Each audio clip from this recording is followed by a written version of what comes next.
to the heart and the meat of things that I know you guys are very much interested in. How is it, or where and what type of grants are out there? So, federal grants, I've mentioned those earlier. There are also state and local grants. There are foundation grants, and then there are corporate donations and or grants as well. So how do you find these types of grants? You can do online searches. Certainly, Google is definitely a search engine that we can utilize to be able to find grants. But if you don't know the terms to Google, then you can find yourself kind of like in this rabbit hole, you know, Alice in Wonderland. You can find yourself just searching and searching and searching and maybe not even finding what it is that you're looking for because you are not using the appropriate terms, perhaps maybe grant terms. So let me teach you guys a couple of grant terms that might help you in your Google searches to come up with better results. So in the grant industry, we love acronyms, okay? And we love synonyms as well. So when we are talking about grants in the grant industry, we may also refer to something called an RFP. RFP. Can you guys put RFP in the chat? RFP means a request for proposal. Okay, that is a synonym that us in the grant industry that we may call an announcement, a grant announcement. Okay, so when you're Googling, you may not only want to Google grant, right? Like let's say for mental health grants, you may want to also Google request for proposal or mental health request for proposals. Okay. There's another term that we use in the grant industry that is an RFA, okay? A request for announcement, okay? There is a FOA, a funding opportunity announcement. There is also a NOFO. That one is one of my favorites because it kind of makes it sound like, you know, I'm cursing a little bit, right? But I'm not. It's a NOFO. That is a notice of funding opportunity. Okay. There is also let me see, what else is it? A NOGA. It is a notice or no-go, a notice of grant opportunity, okay, or a notice of grant announcement, okay. I share those with you guys because if you are only searching the term grants in Google or in your online searches, you may not come up with, you know, what you're looking for. I know that a lot of people are using AI technologies as well.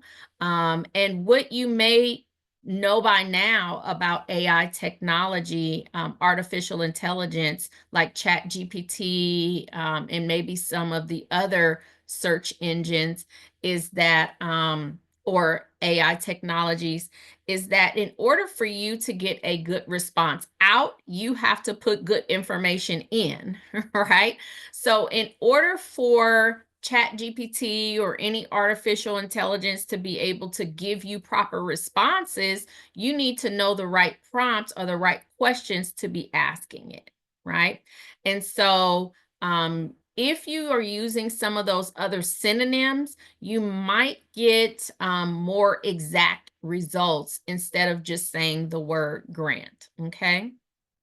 Because what ChatGPT and a lot of other artificial intelligence is doing is it's just going out and scouring other information sources that's already out there on the internet, okay, or that it has been programmed with. And if it has not been programmed with the word grant, then you're not going to get those results, okay? All right. There are also something called listservs, or basically just funder lists, right? So foundations and government agencies, you may be able to get on their list by giving your name and your email address so that they can inform you and let you know when they have funding opportunities available. So look in whatever geographic area that you're serving. If it's a government, if you're interested in government grants, look not only at the federal level, but look at the state level, look at your county, and look at your city and see what grant opportunities they may offer. Get on their list so that you know that you're one of the first to know when that grant opportunity comes out. Because remember, I said that there are probably people here on the call that have missed grant opportunities because they maybe found out about them late, right? Well, if you get on some of these lists, then you'll be able to know about the grant opportunities sooner so that you can make sure that you apply in time, okay? All right, foundation directories and databases. How many of you guys have something called a library card? Remember those things? If you have a library card, put card in the chat. Put card in the chat because I'm going to tell you guys what you can do with that handy dandy library card. All right, I'm seeing card. I'm seeing card. Okay, you guys are some old fogies with them library cards, huh? No, that's a good thing. Let me tell you why it's great that you still have a library card.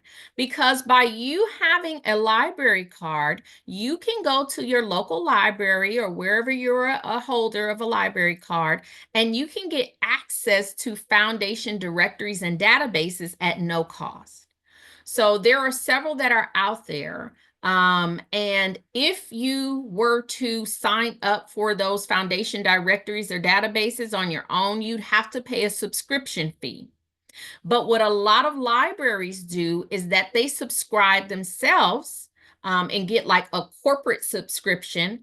And then you as a card holder to that library, you can get access to that database that the library has a subscription for. So rather than you guys going and paying for a foundation subscription, try your library first to see if you can get access to that at no cost, okay? All right, how about partners and colleagues? Are you guys talking to your partners? Are you guys talking to people that's in the field or the industry that you're engaged in and you're participating in? This is so important because they may know about grant opportunities that you don't know about, right? So make sure that you're talking to your partners, your colleagues, because you may find out about grant opportunities through here. I know that because people know that I'm a grant writer and I have a grant business and I have clients. People randomly just text me out every now and then and send me grant opportunities, or they'll email me grant opportunities. But that's because I put it out there that I'm looking for grant opportunities, right? And so perhaps if you start talking about it more on your social media or just asking people, making sure that people know what you do, that they know about your nonprofit organization and what services it is that you provide, that they know about your business and they know what type of service or product that you offer through your business, then I bet you people will start sending you information, okay, about grant opportunities. We've talked about libraries. I don't know if anyone here is a student, or if you have children that are in college or attend a university, but many colleges and universities offer grant databases or have subscriptions to grant databases as well. So if you are a student, like in a bachelor's program or your associate's or master's degree program or anything like that, or if you know anyone who is, they may be able to get access to a grant database through that college or university, okay? And then some colleges and universities, I know that my husband and I took my son on a campus tour at Prairie View, which is an HBCU in Texas. And when we were on campus, they told us that a portion of their library is open to the public, okay? And so you didn't even have to be a student on their particular campus, but a portion of the library was open for research to the public. And so take find if any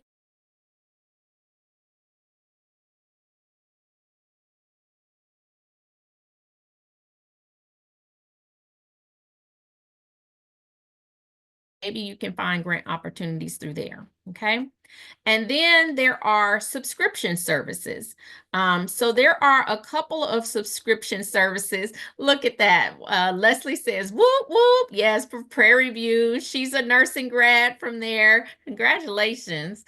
And so subscription services may be a way to go to find out about grant opportunities. So I'm going to mention that Grant Me Success. If you are in our Grant Me Success University, and Shiana, can you put the Grant Me Success website in the chat for me, please? That way you guys can go on to our website if you haven't already and learn about our Grant Me Success University.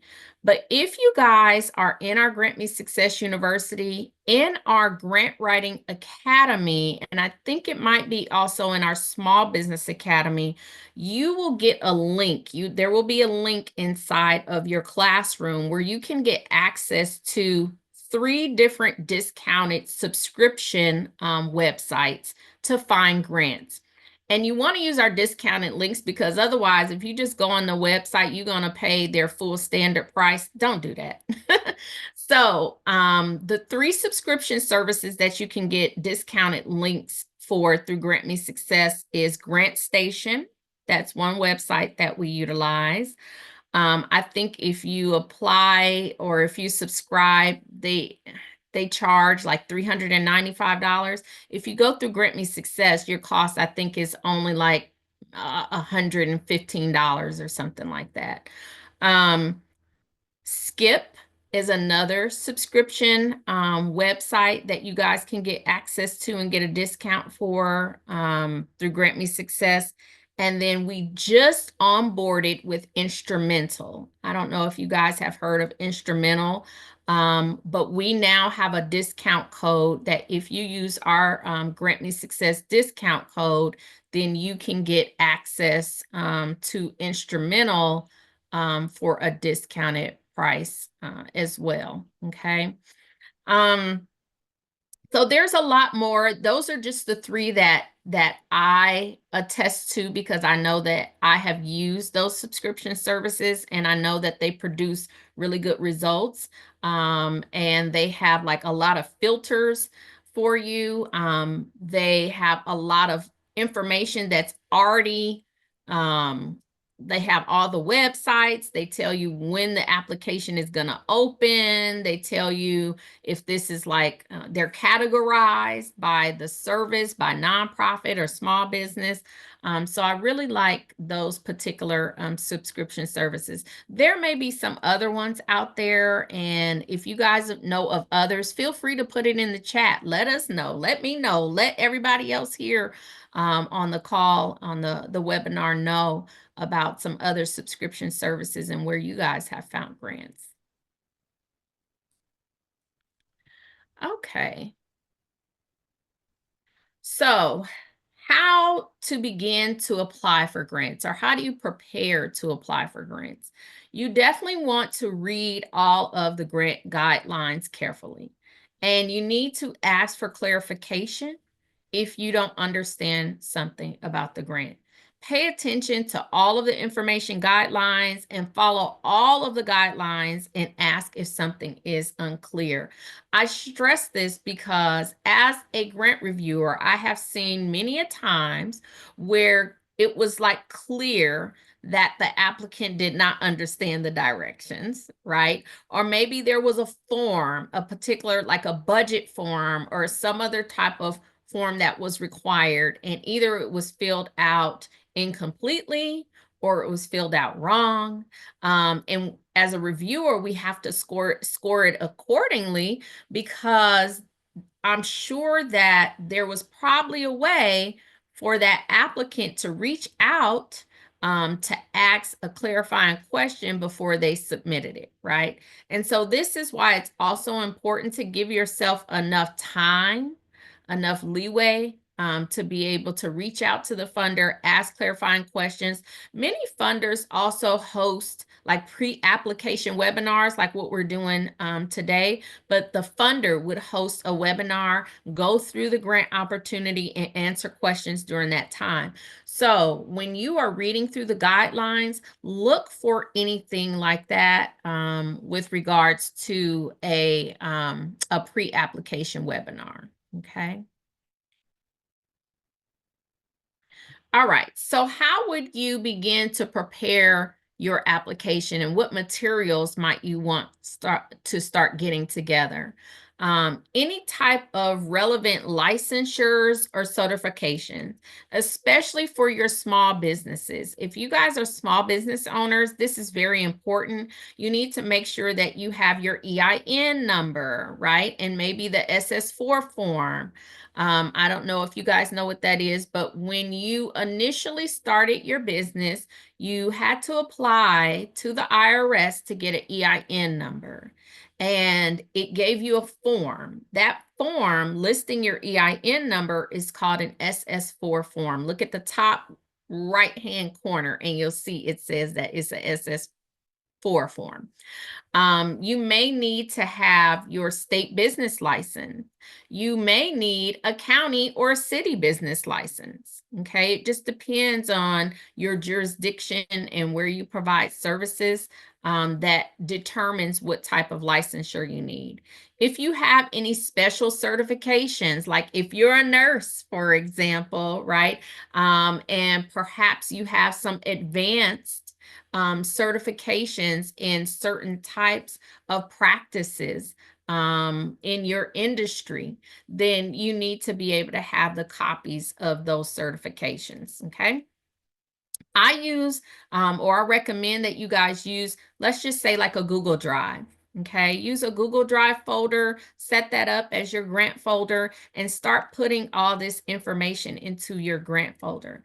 That way, when it comes time for you to start applying for a grant, you're not looking all over the place for this information and it's all centralized in one area. Okay. If you need any type of relevant policies and procedures, then have that information together. What type of policies and procedures? I don't know, whatever is appropriate for your industry, right? I'm going to go back to mental and behavioral health.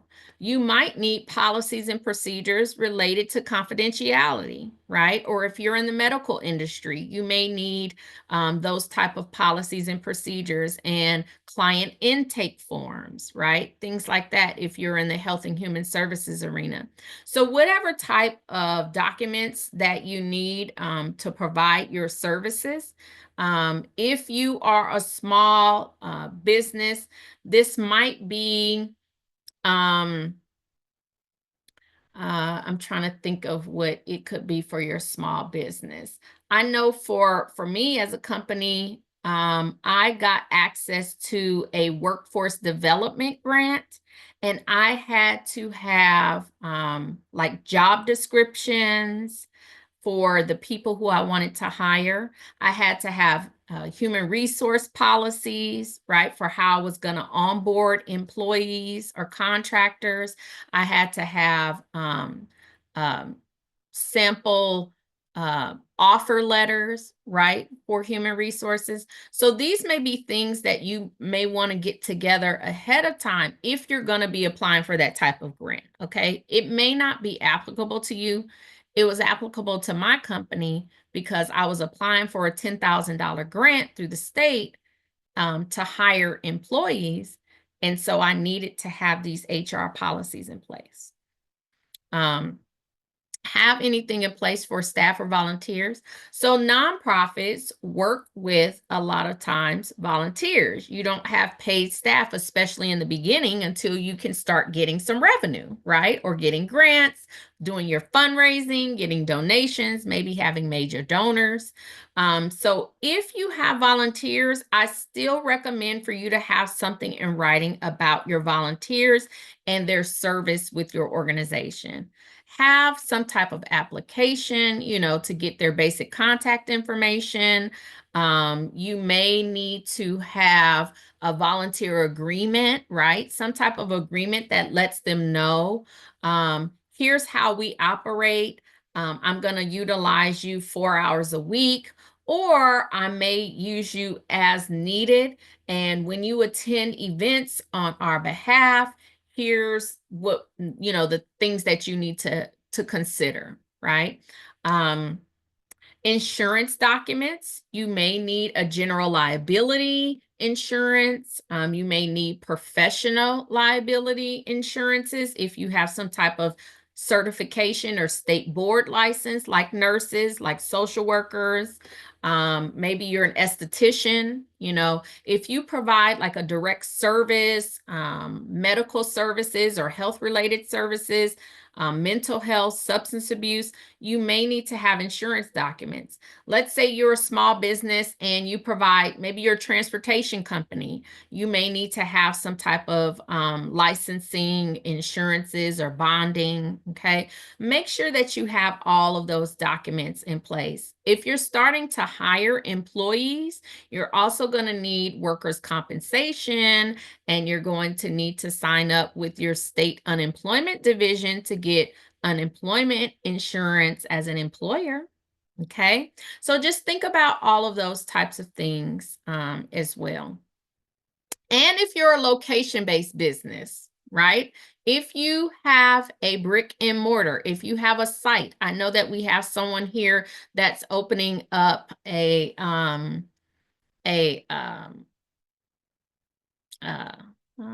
what was it? Opal. What are you opening up? Event space.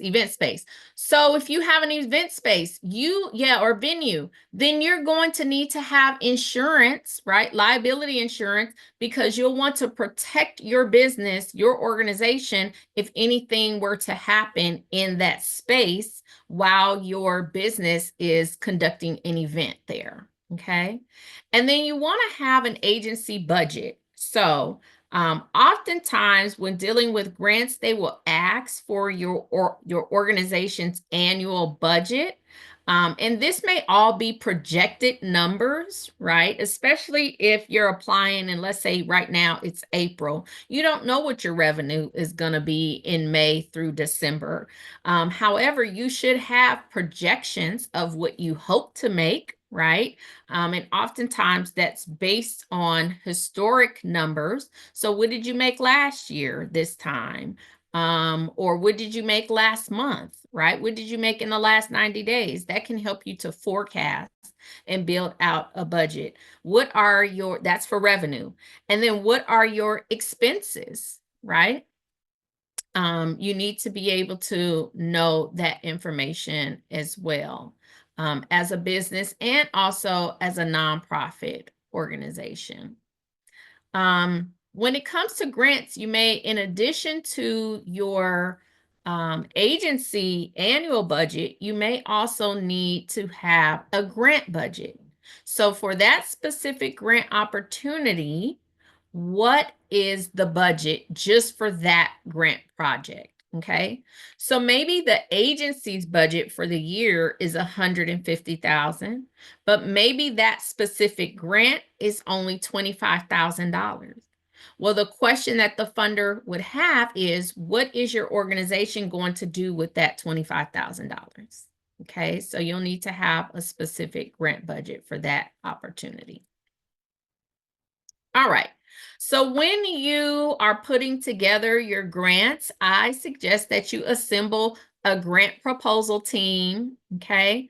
Certainly, grants are something, if you have been building your skills in grant writing, then it is something that you could potentially do yourself. However, if you have not been doing grant writing for a long period of time, I suggest that you partner with someone. If you're a nonprofit organization, then maybe this is your board members, right? Maybe you're the founder or the executive director. You need to be having some conversation with your board members, and they're going to be kind of like your grant proposal team. Even if they're not helping you with the writing specifically, you're the one that's designated to do the writing. You still want to be able to have someone to bounce ideas off of, okay? You could hire a grant consultant when that's appropriate for guidance, like Grant Me Success. In addition to writing grants, if your organization is on a smaller budget, and you say, okay, well, we can't really afford grant writing services right now. Well, guess what we could also help you do? We could help you do grant search. We could help you do grant preparation. Maybe we're not writing the grant, but maybe we can review the grant for you. So after you've written what you've written, then perhaps you send it over to us and our team can just review and read that grant and then give you some of our critique or feedback, okay? Contact your collaborative partners.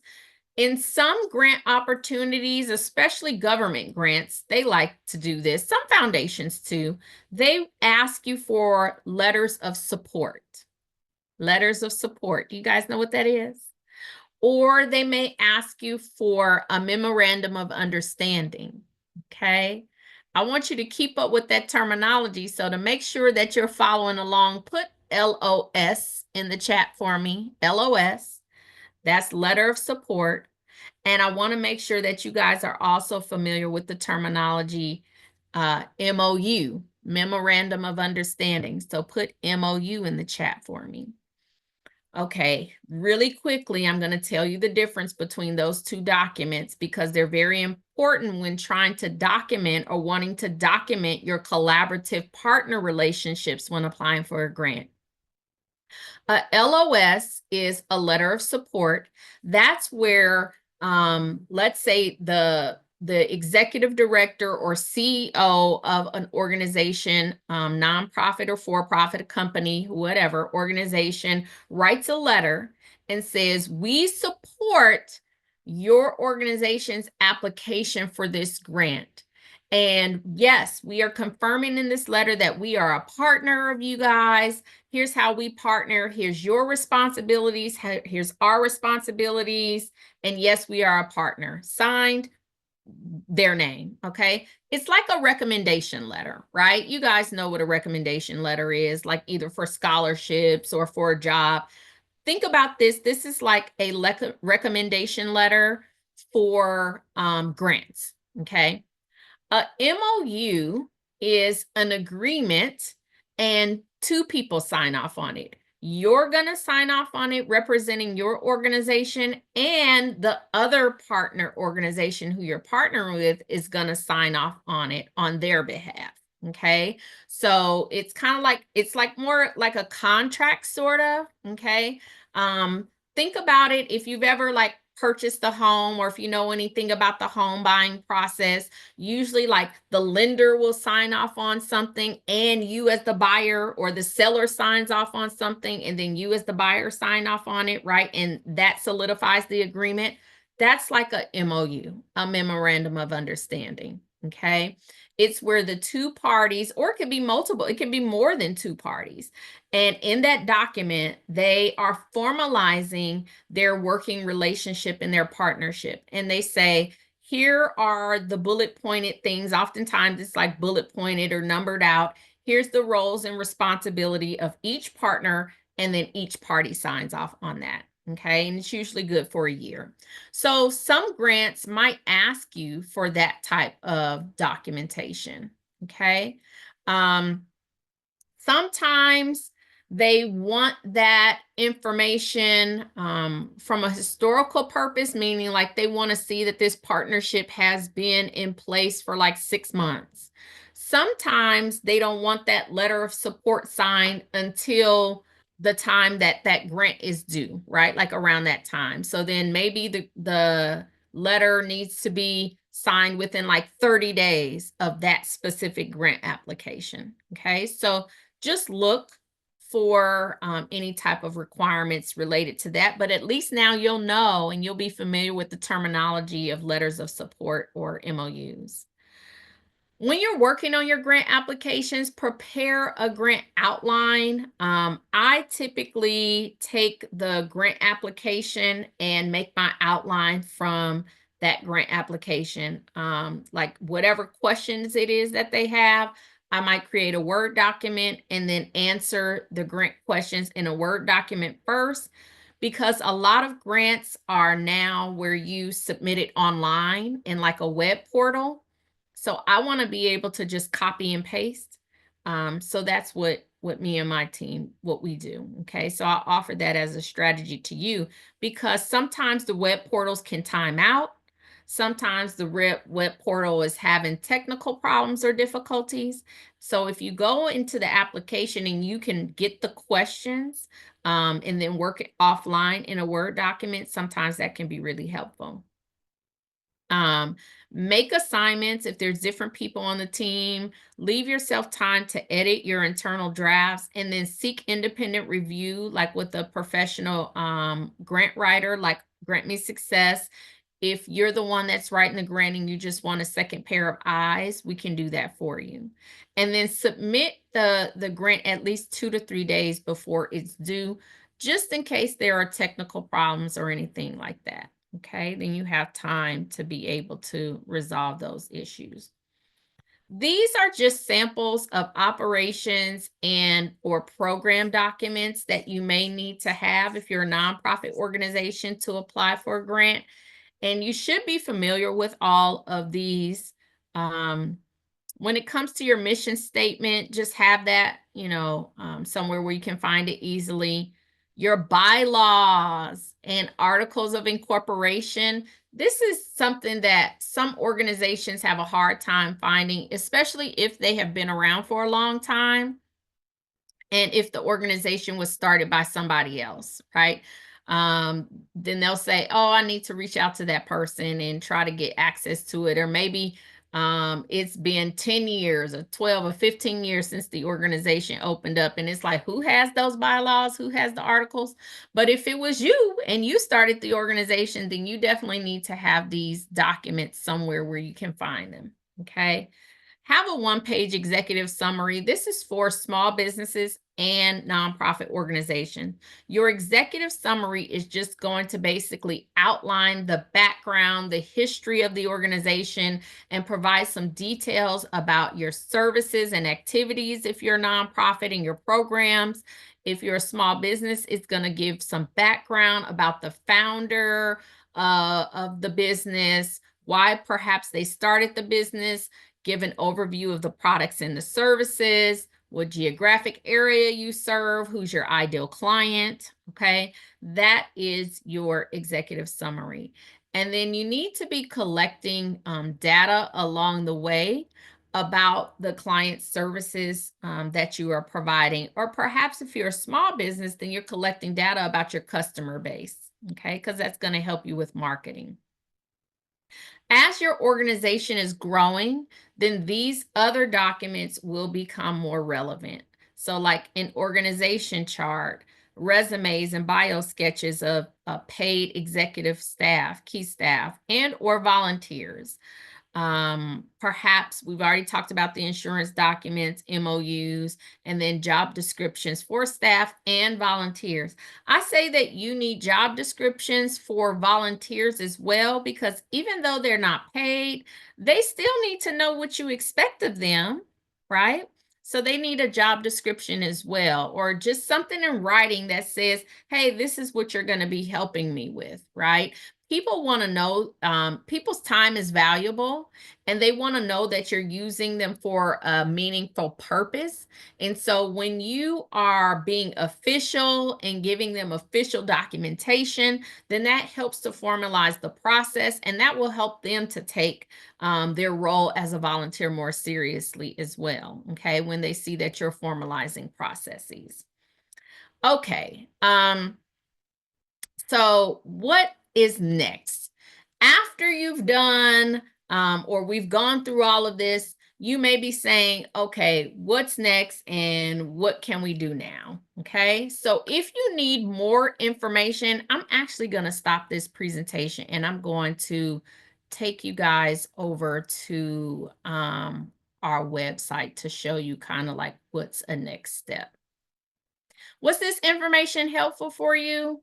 You guys can come off of mute or put in the chat if you have found this information helpful.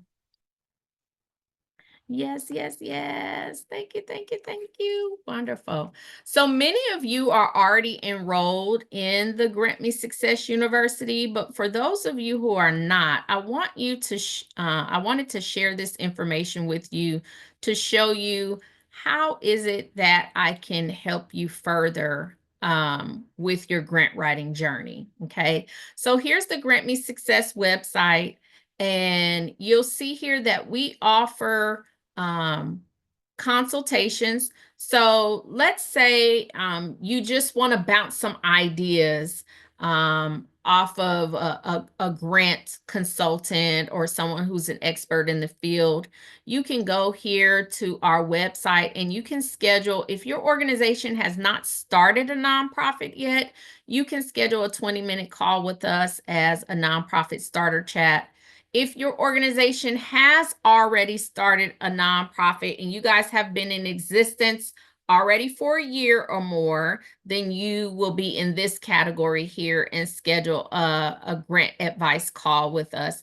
If your organization is under a year old, you can stick here at this nonprofit starter rate because I feel like your organization is still just now starting, okay? And then if you're a small business, whether you have not started it yet, if you have started your business, if you want to get some grant advice, then you can schedule a call here. If you are already in our Grant Me Success University, you get 3 free calls. So don't go on that website to schedule, okay? Get in contact with Shiana. Shiana, can you put your name and email in the chat? You would get in contact with Shiana and she can send you the link for how you can schedule your free 30-minute calls with me. That information is also in your Grant Me Success University classroom, in your recommended schedule handout, okay, in your orientation phase. So just go in the classroom and look for that. But if you wanted to join the Grant Me Success University to get access to our Nonprofit Leaders Academy, which is 12 weeks, our Grant Writing Academy, which is 8 weeks, and our Small Business Grant Academy, which is 4 weeks, plus 3 free consultations with me or someone on my team, then you can join the Grant Me Success University for just $49 a month. We're ending that special at the end of this month, and then it's going to return back to the $99 a month price, okay? You can get in the university, and what's included in the Nonprofit Leaders Academy is how to start a nonprofit organization. So if you have not filled out the 501c3 application yet, we will guide you through and you will have all the information in there about how you can start a nonprofit organization. We have board development training, if that's an area that you need access to, program development, grant writing, fundraising basics. And remember, I talked about fundraising at the beginning of the presentation, you guys. In the Grant Me Success University, when you get to week, I think it's 10, which is the fundraising basics workshop, I have already outlined like 30 to 35 fundraising ideas for you guys with links so that you can start generating money for your organization now. What I like about fundraising is that it's right now money. A grant is money that you are going to potentially have to wait for, right? A couple of months, okay? And so if you say, I don't really have months and months to wait, I want to know how to get right now revenue, then get in the Grant Me Success University so that your organization can get access to over 30 different fundraising ideas, okay? And just start implementing. And actually, what I'm thinking about doing is doing a fundraising challenge with you guys that are in the university, to give us like a 1 month goal or a 60-day goal, 30 to 60-day goal to raise a specific amount of money, right? Sometimes by doing it together, doing it with other people, that might help to motivate you and know that you're not doing it alone. Other organizations may be able to give you ideas. We'll be able to give you guys some ideas, and I think that that would be really helpful. In the Grant Writing Academy, we're going to go over more content, more information like we shared tonight, but it's going to be more in depth. We're going to actually go and visit some of the websites where you find grants for nonprofits. I'm going to help you to draft your needs statement, your budget. You're going to learn grants management. So after you get the grant, you need to be able to know how to manage the grant. So the Grant Writing Academy will teach you that. And then for our small business owners, whoop, whoop, you guys will get access to your own Small Business Grant Academy. It's a 4-week course where I will teach you how to find small business grants, how to apply for those grants, and then your own grant writing basics and grant management as well. Okay. And part of that, I'm going to be doing a challenge also with the small businesses this year to look for startup grants, to look for operations grants, and we're going to all work together and apply for those grants again, to be able to just help keep you motivated and know that this is something that you can actually build a skill at, and that you can get your first grant or perhaps your second or third grant, right? The idea is that to just apply. If you never put your grant application in, guess what? You'll never get the grant. Okay. So we need to know that when I say we, the funders, grant reviewers, they need to know that your entity is out there. They need to know who you are. They want to see your application. They want to learn about your organizations. So I hope this has been really helpful for you guys. I'm so glad that you guys attended. Let's see some hand raises in the chat.